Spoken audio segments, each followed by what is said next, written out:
Bonjour les deuxièmes. Aujourd'hui, on va prendre une leçon qui s'appelle un sondage. Première chose, avant que je commence, je dois chercher les titres en noir qui sont ici pour savoir quelles sont les choses les plus importantes à savoir quand je cherche un sondage ou je travaille avec un sondage. Sondage, c'est-à-dire une question qui s'appelle question de sondage. Je demande cette question-là aux étudiants ou n'importe quel ami que j'ai. Par exemple, combien des étudiants aiment manger le pizza?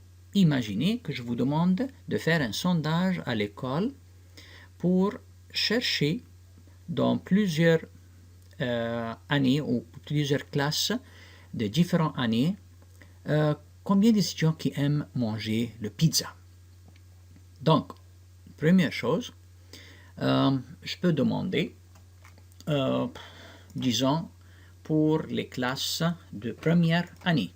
Donc, la classe de première année. Deuxième, je m'en vais à la classe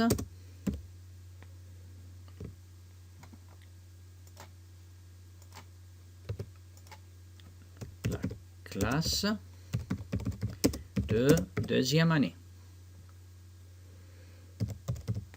Puis après ça, la classe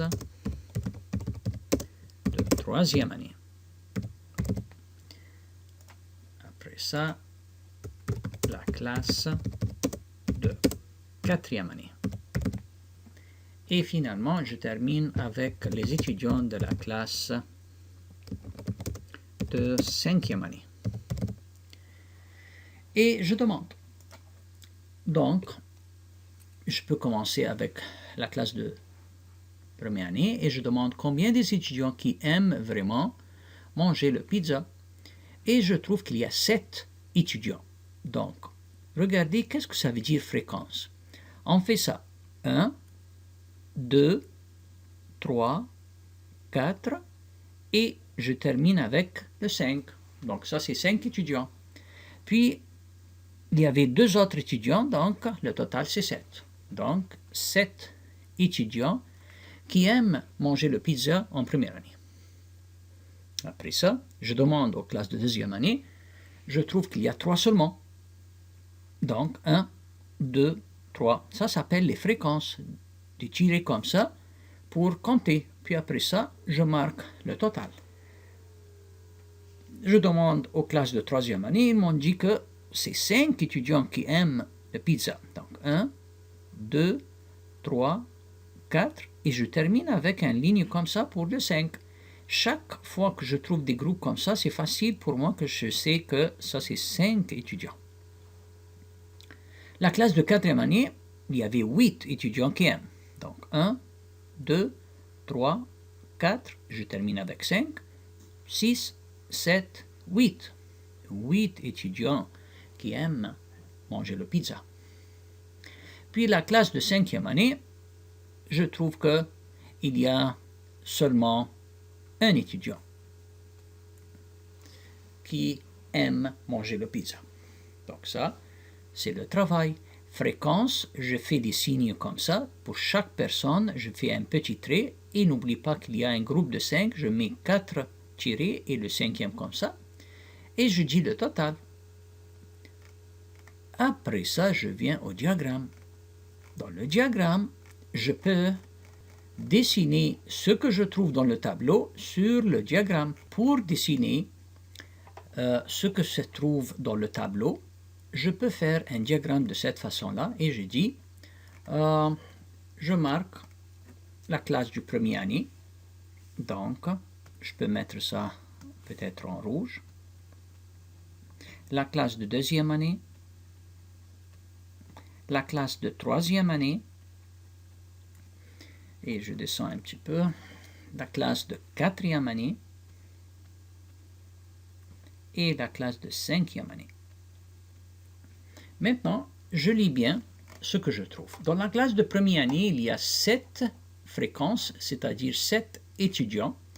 Donc, je peux choisir peut-être un crayon de cette façon-là et je dis je vais mettre les 7 ici. Donc, 1, 2, 3, 4, 5, 6 et 7. Donc, si vous regardez, j'ai bien coloré 1, 2, 3, 4, 5, 6, 7. Je regarde combien d'étudiants de deuxième année, seulement 3. Donc, je colore seulement 3. 1, 2 et 3. Je monte et je trouve qu'il y a dans la classe de troisième année, il y a 5 étudiants. Donc, 1, 2, 3, 4 et 5. Et je m'arrête à ce niveau. Quatrième année, il y en a beaucoup, 8. N'oublie pas que la classe de première année, il y avait 7. Donc, le 8, ça va être ici. Donc, ça se termine ici. Donc, je peux colorer 1, 2, 3, 4, 5, 6, 7. Donc, vous regardez 7 et 7. Puis, j'ajoute pour le 8. Voilà. Puis, après ça, la classe de cinquième année, il y a un seulement. Et voilà. Donc, ça, c'est le diagramme décoratif, comme vous voyez, avec des étoiles, que je peux regarder le diagramme sans regarder le tableau. Je peux regarder le diagramme et je dis, oh, le premier année, il y avait 1, 2, 3, 4, 5, 6, 7 étudiants. Dans la deuxième année, il y a 3 étudiants seulement qui aiment le pizza. Dans la troisième année, il y a 1, 2, 3, 4, 5 étudiants qui aiment le pizza. Dans la quatrième année, il y a 8 étudiants. Dans la cinquième année, il y a 1 étudiant, sans lire le tableau, parce que le diagramme est très clair pour moi. Donc, ça, c'est le travail d'un sondage. Il y a une question de sondage. Il y a le tableau où je mets toutes mes fréquences et les totales. Et après ça, finalement, il y a le diagramme qui peut être un pictogramme ou un diagramme de cette façon-là pour mettre les résultats. Et comme ça, je finalise le travail d'un sondage. J'espère que vous avez bien compris la leçon. Merci.